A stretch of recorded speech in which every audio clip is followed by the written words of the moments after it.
శ్రీమాత్రే నమః. అందరికీ శుభోదయం అండి.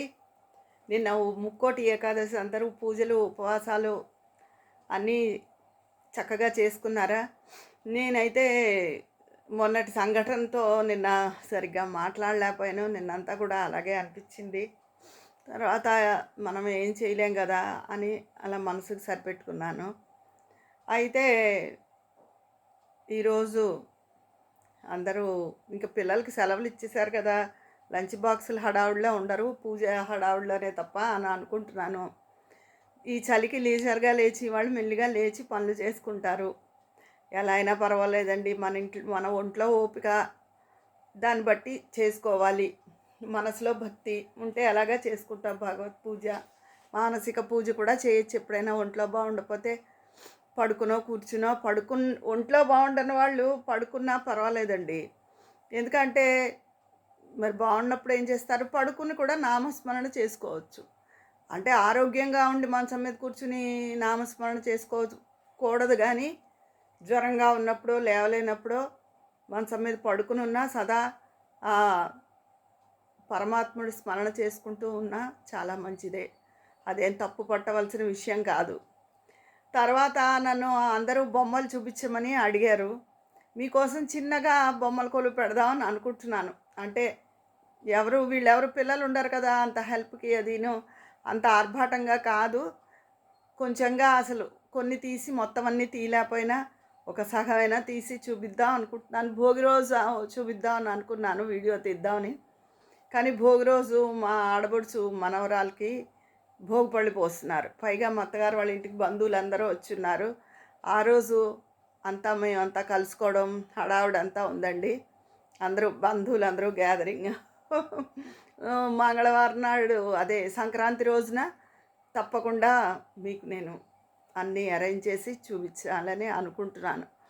అది అంత గొప్పగా నాకు రాదు. పిల్లలుంటే వాళ్ళు ఇంకా బాగా అరేంజ్ చేస్తారు కదా! కానీ అసలు ఉన్నవి ఏంటి, ఒక్కొక్క బొమ్మ ఎప్పుడు నా చిన్నప్పటిది, ఎప్పుడు ఏంటి, అసలు ఎలా ఉన్నాయి అని చూపిస్తాను. కొంతమంది దగ్గర ఇంకా చాలా ఉంటాయి. చాలా బాగా కూడా పెడతారు. నేను ఊరికే మీకు చూపించడమే కాబట్టి అన్నీ ఎంతో అంత అరేంజ్ చేసి తప్పకుండా చూపిస్తాను. మీరందరూ అడిగారు కదా! అందుకని చెప్పి. అయితే అందరూ పిల్లలు రారా అంటున్నారు. మా పిల్లలు ఇంగ్లీష్ వాళ్ళండి. అందుకని క్రిస్మస్సును, హ్యాపీ న్యూ ఇయర్ వాళ్ళతో చేసుకుంటున్నాము. ఇప్పుడేమో ట్రెడిషనల్‌గా తెలుగు వాళ్ళ పద్ధతి ప్రకారం మా అత్తారితో చేసుకుంటాము సంక్రాంతి అని చెప్పాను అందరితోనూ. అందరూ నవ్వుతున్నారు. భలేగా చెప్తారు విజయ్ గారు అని. మరి నిజమే కదా! పిల్లలు క్రిస్మస్‌కి, హ్యాపీ న్యూ ఇయర్‌కి ఉన్నారు. అప్పుడు వచ్చి వెళ్ళారు వాళ్ళు. ఇప్పుడు వాళ్ళకి మధ్యలో వచ్చాయి కదా! సోమం, మంగళ, బుధ. సెలవు పెట్టుకోవచ్చు. సెలవు పెట్టుకుని హైరాణగా ఒకరోజు సెలవు పెట్టో, 2 రోజులు సెలవు పెట్టో ఈ రష్‌లో అది రాలేం మమ్మీ. మొన్నొచ్చాం కదా! అందుకనే వారం రోజులున్నాము. మళ్ళీ ఇంకోసారి వస్తాము.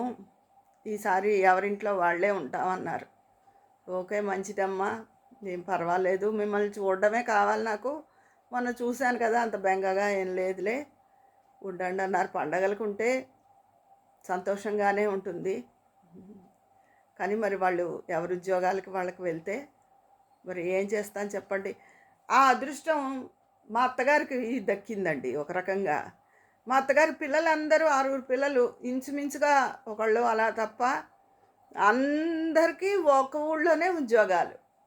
మా ఆడపడుచులకు కూడా ఇక్కడే. అందరూ ఒక ఊళ్ళోనే. అందుకని ఏదైనా పండగొస్తే ఆవిడకి అందరూ కనపడుతూ ఉంటారు, వస్తూ ఉంటారు. అది. అది అందరికీ కుదరదు కదా! మరి ఉద్యోగరీత్యా తలోక చోట ఉంటారు కదా! అందుకని అరుదుగా అలాంటి వాళ్ళకి దొరుకుతూ ఉంటుందా ఇది. అది విషయం అండి. ఇంకేంటి సంగతులు? పండగ పిండి వంటలు అన్నీ అయిపోయాయా? మొన్న ఎవరో అంటున్నారు. మీరందరూ కూడా బహుశా కామెంట్ చూసే ఉంటారు. మళ్ళీ నిన్న ఆ విషయం ఈ తిరుపతి ఘటనతో నేను చెప్పలేదు. జంతికలు వాటికి ఏముందిలేండి. తింటే ఏంటి, తినపోతే ఏంటి గానీ గరికపాటి గారిని మీరు సమర్థించారు. నాకేమీ నచ్చలేదు. అలానే ఆవిడ భార్య మంచిదన్ను గానీ ఆయన అలాంటివాడు, ఇలాంటివాడు, ఆయనకు అహంకారం ఎక్కువ.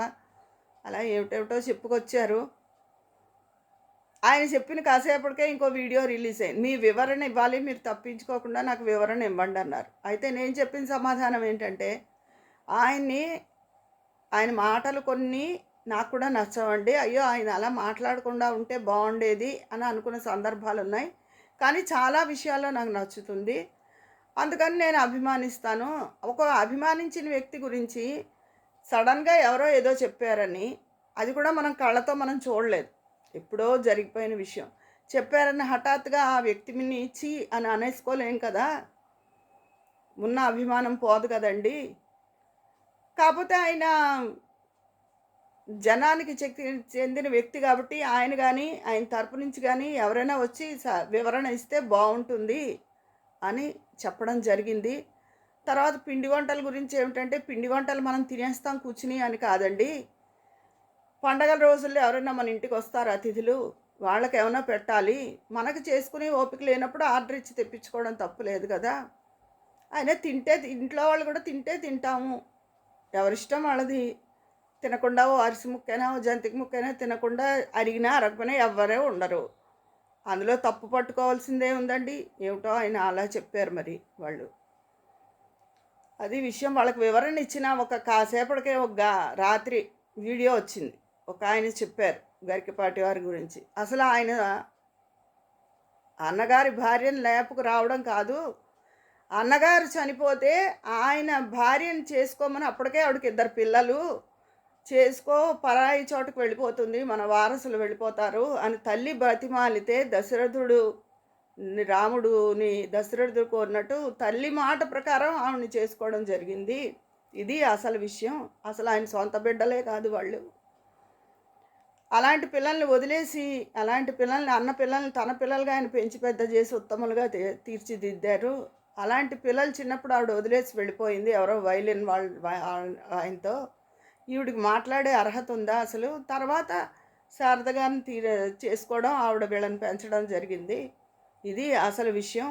ఈ పిల్లలని మీద ప్రేమ ఎక్కడ పోతుందో అని తిరిగి ఆయన పిల్లల్ని కూడా కనలేదు. ఇదండి అని చెప్పారు. మరి ఇప్పుడు ఎవరేం మాట్లాడతారో మనకు తెలియదు.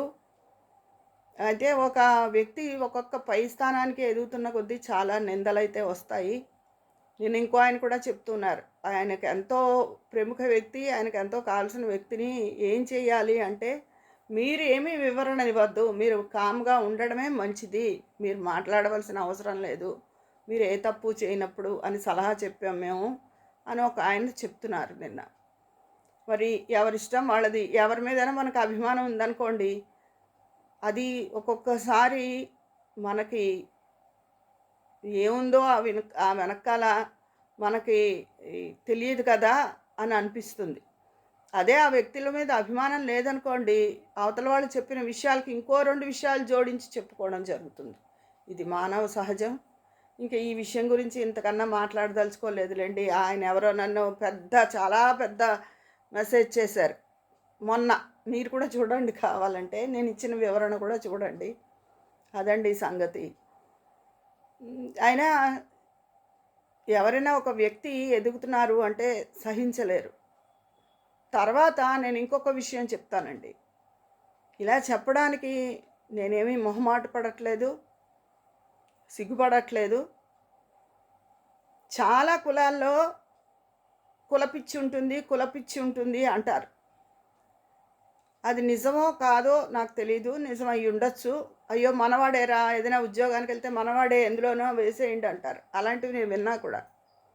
కానీ మా బ్రాహ్మణుల్లోనండి సొంత వాళ్ళైనా సరే, పక్కవాడు ఎదుగుతుంటే సొంత తోడబుట్టినవాడు కానీ, సొంత అప్పచెల్లెళ్ళు కానీ, లేదా మన బంధువుల్లో దగ్గర వర్గం కానీ ఎదుగుతుంటే మా బ్రాహ్మణుల గురించి నేను ఇలా మాట్లాడుతున్నాను అని ఎవరు విమర్శలు చేయొద్దు. కానీ ఎవరి అంతరాత్మకు వాళ్ళకే తెలుసు.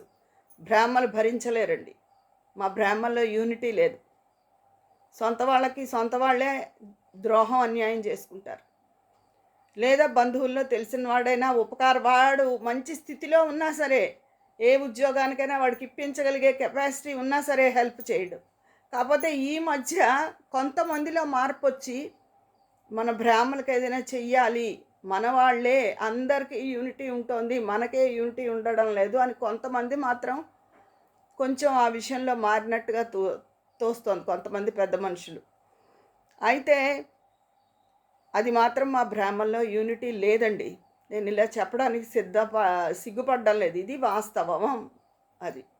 మిగతా కులాల్లో ఉన్నంత కట్టుబాటు, యూనిటీ మాలో లేదు. ఓర్వలేనితనం అయితే ఉంది. మిగతా వేరే వాళ్ళతో అయినా స్నేహం చేస్తారు కానీ వేరే కులాల వాళ్ళతో. మాలో మాకు